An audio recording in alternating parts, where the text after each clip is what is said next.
Hola a todos. Detrás de mí se encuentra el motor de vapor en funcionamiento más grande del mundo, que utiliza un combustible primitivo, el carbón. Sin embargo, hoy en día este tipo de combustible ya no es tan relevante y está siendo reemplazado por nuevas alternativas ecológicas. ¿Será que estos tipos de combustibles tienen futuro? Bueno, vamos a averiguarlo. Desde los tiempos del Homo erectus, nuestros antepasados utilizaban el combustible más común, la madera seca, que al quemarse permitía obtener energía para sobrevivir en las frías noches, o incluso para preparar alimentos más seguros y fáciles de digerir. Sin embargo, en cuanto a su capacidad energética, la madera no es un combustible tan bueno, ya que al quemar 1 kilogramo se liberan solo 5 kilovatios hora de energía. Por eso la hoguera suele consumirse tan rápido y es necesario añadir constantemente nuevos troncos para mantenerla encendida. Aún así, desde la época del Homo erectus surgieron otros tipos de combustible, pero solo más de 1 millón de años después de que se empezara a usar la madera o el carbón vegetal. Y el primero de ellos fue el carbón mineral, que se empezó a utilizar junto con la madera para calentar hornos primitivos, aproximadamente entre 200 y 300 años antes de nuestra era. El uso tan tardío del carbón por parte del ser humano se debió a que es difícil de encontrar en la superficie terrestre y aún más difícil de extraer en minas primitivas y transportar a la superficie. Además, encender carbón mineral es todo un desafío. Y sin un calentamiento adicional o el suministro de aire, este proceso ocurre de manera extremadamente lenta. Intenté hacerlo con pastillas para encender fuego, pero el proceso fue muy lento. Además, el carbón mineral produce un humo con un olor terrible debido a la liberación del llamado gas de carbón. Logré encender este montón de carbón mineral solo al suministrarle oxígeno puro, con el cual ardía perfectamente. Con el tiempo, el carbón se encendió bien y comenzó a quemarse, liberando mucha energía, ya que su capacidad energética por kilogramo es el doble que la de la madera. Por eso, con el tiempo, además de añadirse a la leña en los hornos, el carbón mineral también empezó a utilizarse en la herrería debido a su capacidad de generar temperaturas muy altas sin necesidad de añadir nuevo combustible durante mucho tiempo. A medida que avanzaban las tecnologías a comienzos del siglo XVIII, el carbón, que requería mucha energía, empezó a usarse en las primeras máquinas de vapor, ya que la leña se consumía muy rápido y no podía dar suficiente energía para acelerar el volante de la máquina. En esa época se implantó la mecanización, cuya energía venía del mismo carbón que se quemaba en las calderas de vapor de entonces. Uno de esos mecanismos es el motor de vapor en funcionamiento más grande del mundo hoy, ubicado en el Museo de Kempton, Inglaterra. Un par de veces al mes aquí se realiza una prueba de este motor, que hace unos 100 años bombeaba agua del Támesis a los barrios cercanos de Londres. La potencia de este gigante es de 1000 caballos de fuerza y es una copia de uno de los motores instalados en el famoso Titanic, cuyo trágico destino, creo, es conocido por muchos. Sin embargo, gracias a los trabajadores del museo, hoy es posible contemplar esta maravilla de la ingeniería del pasado y comprender cuán potentes llegaban a ser los motores de vapor que se construían.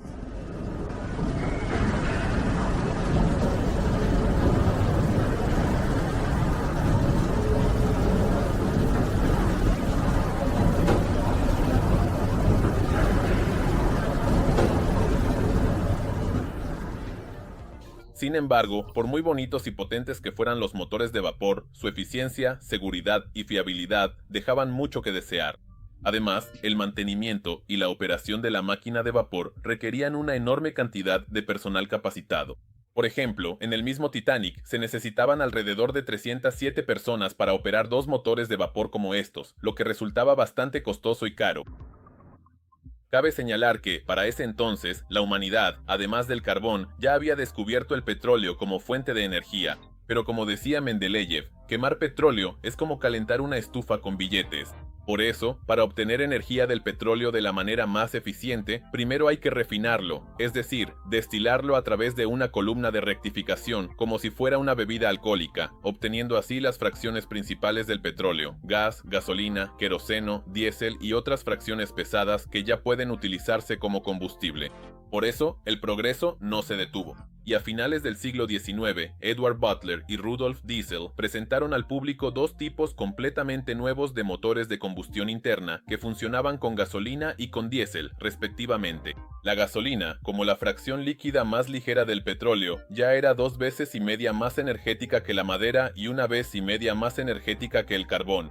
La gasolina consiste principalmente en una mezcla de hidrocarburos de bajo punto de ebullición, por lo que comienza a hervir parcialmente ya a la temperatura del cuerpo humano. Precisamente por eso, al aspirar gasolina con una pipeta, esta tiende a salirse de ella. Además, tiene una presión de vapor parcial muy alta.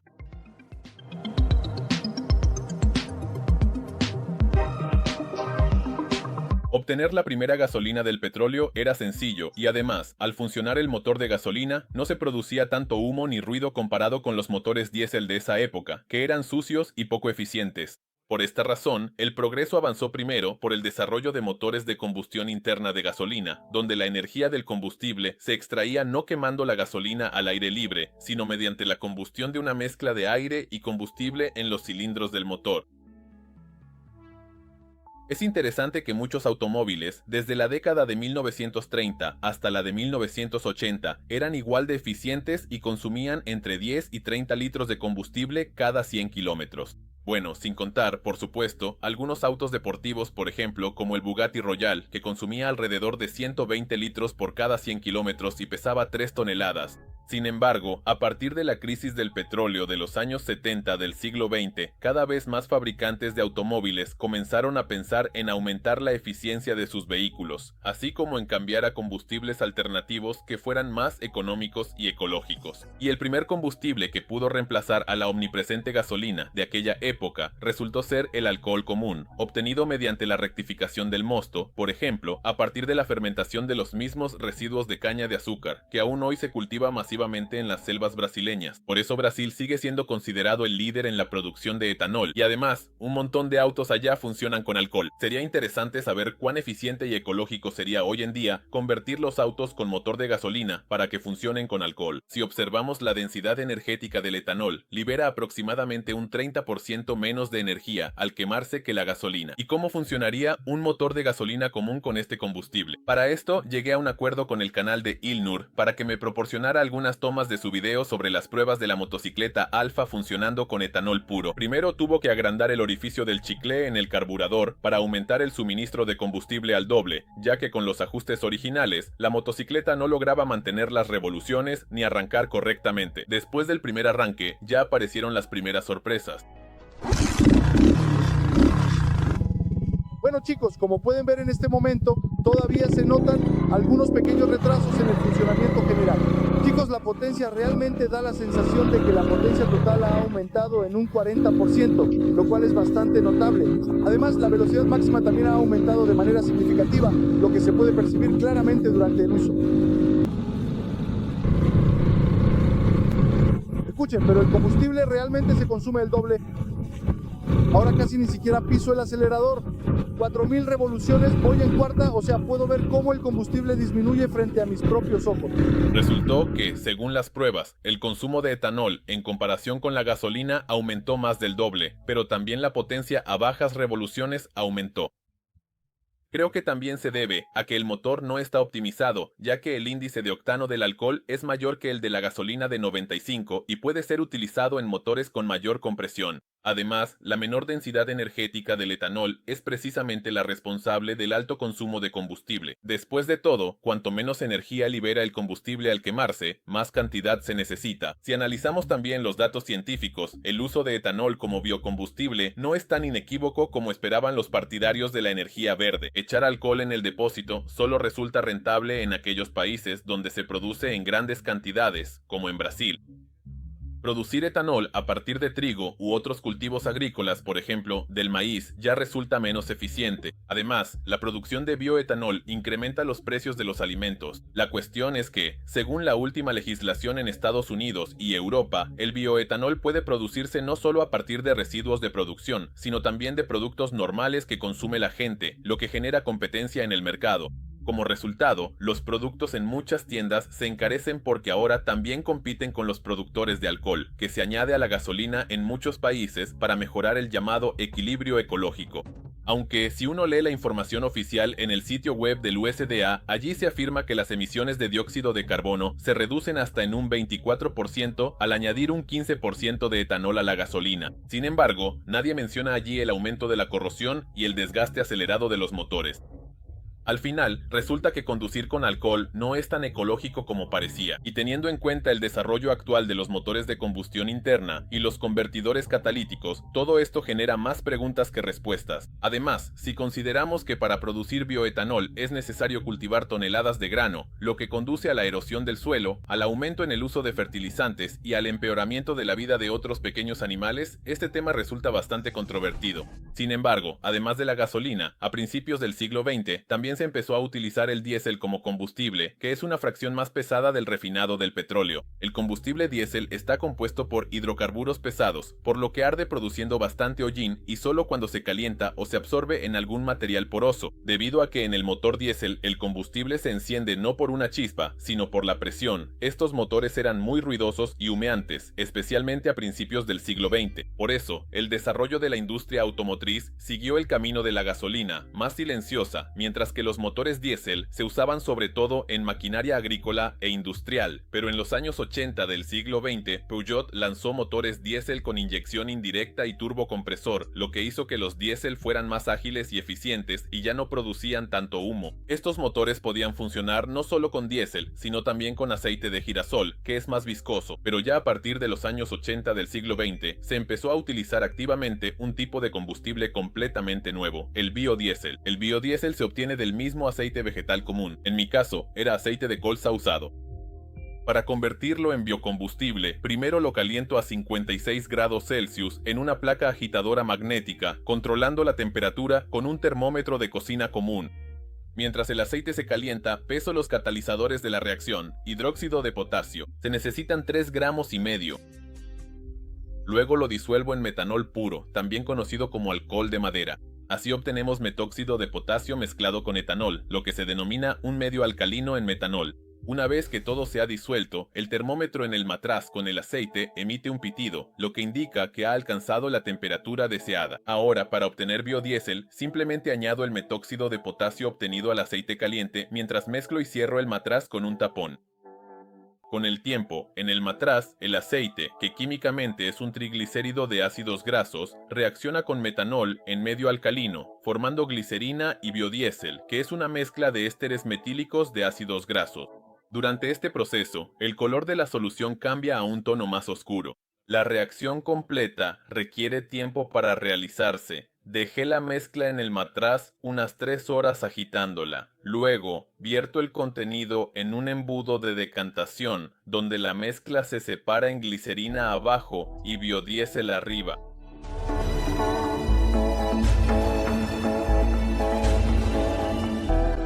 Después de 1 hora, se formaron 2 capas separadas en el embudo, la de glicerina más pesada y la de biodiesel más ligera. Estas capas deben lavarse para eliminar restos de álcali y posibles productos de saponificación del aceite vegetal. Para ello, rocío un poco de agua sobre la capa superior con un pulverizador y espero a que el agua baje hasta la capa de glicerina. El agua permanece en el biodiesel mucho tiempo, así que decidí esperar otras 12 horas para que los líquidos se separaran completamente. Al día siguiente, la capa superior de biodiesel se aclaró un poco y creo que ya se puede separar de la capa inferior de glicerina.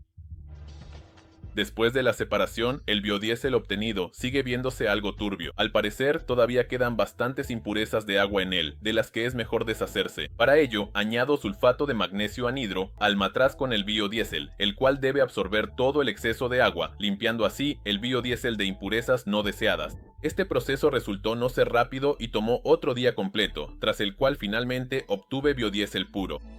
Solo queda separarlo del sedimento de sulfato de magnesio, y voilà. El llamado combustible del futuro está listo. Sí, el biodiesel es, por supuesto, genial, pero ¿qué tan eficiente es este combustible y cómo funcionará un motor diésel común con él? Creo que es necesario hacer un experimento. Como es bastante peligroso poner mi biodiesel casero en motores de automóviles modernos debido al riesgo de dañar su delicado sistema de combustible, decidí comprarme un motor diésel sencillo, sin turbina ni otros extras. Creo que incluso funcionará con aceite común, el cual, junto con el biodiesel y el diésel convencional, ya he preparado de antemano. Si comparamos la viscosidad de estos líquidos, se puede ver que el diésel común y el biodiesel son bastante fluidos, a diferencia del aceite de colza. Si comparamos la inflamabilidad de estos 3 tipos de combustible, se nota que, simplemente vertidos, estos líquidos no quieren encenderse en absoluto. Para encenderlos es necesario impregnar algo poroso, por ejemplo, una servilleta, para aumentar la superficie de combustión. Después de encenderlas, se puede ver que los tres líquidos arden de manera similar al aire libre, con una llama brillante y humeante.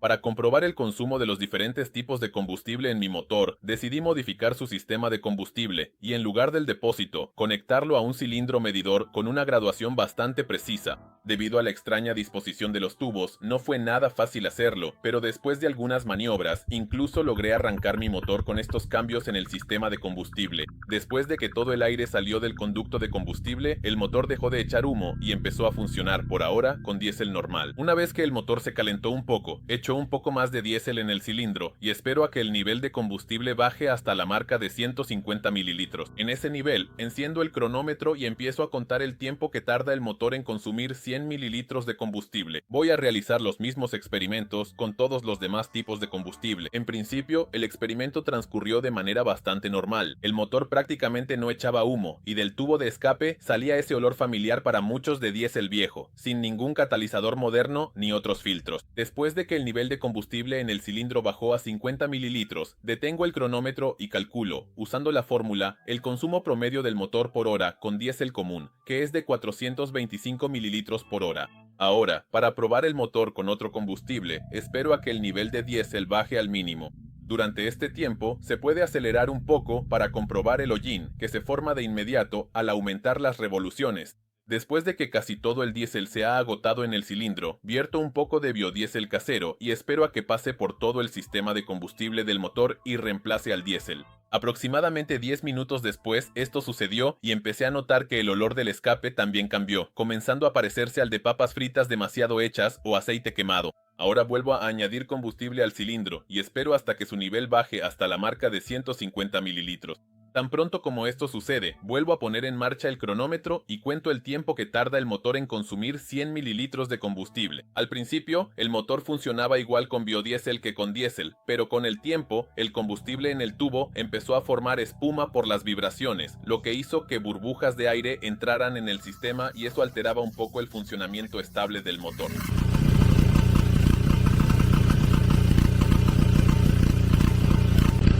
Al final, esto se hizo muy evidente, ya que en el tubo se formó una auténtica espuma de biodiesel.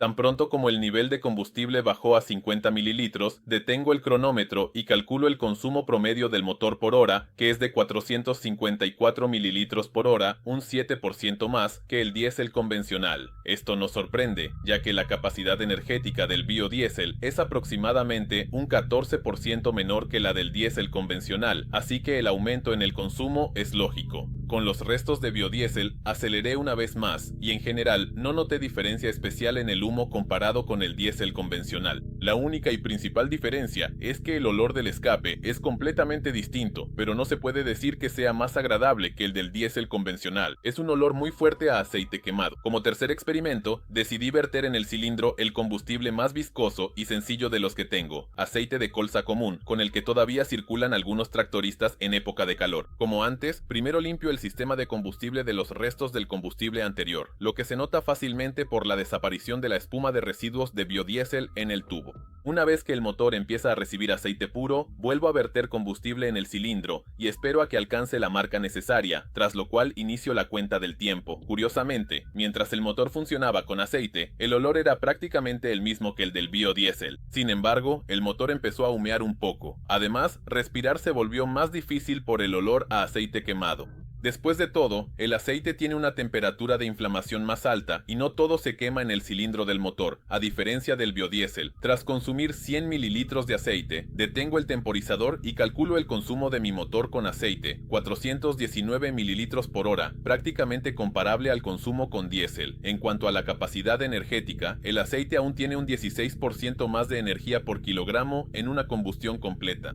Por eso el motor humeaba al funcionar con aceite, ya que los residuos extra de aceite y carbono simplemente se expulsaban a la atmósfera. Como con el biodiesel, acelerar con aceite común produce mucho humo, así que no hay gran diferencia con otros combustibles en este aspecto. Si comparamos los precios por litro de todos los combustibles, por ejemplo en Europa, se ve que sigue siendo más rentable conducir con diésel convencional. Además, a bajas temperaturas, tanto el biodiesel como el aceite común se vuelven un gel con el que el motor no podrá arrancar ni ponerse en marcha. Así que el biodiesel o el aceite solo son adecuados para países con climas cálidos. En cuanto a la ecología, al igual que con el bioetanol, aquí hay muchos puntos controvertidos. El biodiesel en sí cuesta más que el diésel convencional y su disponibilidad varía mucho de un país a otro. Por ejemplo, en Estonia, donde vivo, no lo he encontrado en ninguna gasolinera. Si se produce biodiesel con productos aptos para el consumo humano, habrá competencia con los alimentos habituales y por tanto, subirán sus precios. Además, el biodiesel se consume sobre todo en Europa y Estados Unidos, es decir, en países desarrollados, donde su producción está subvencionada por el Estado.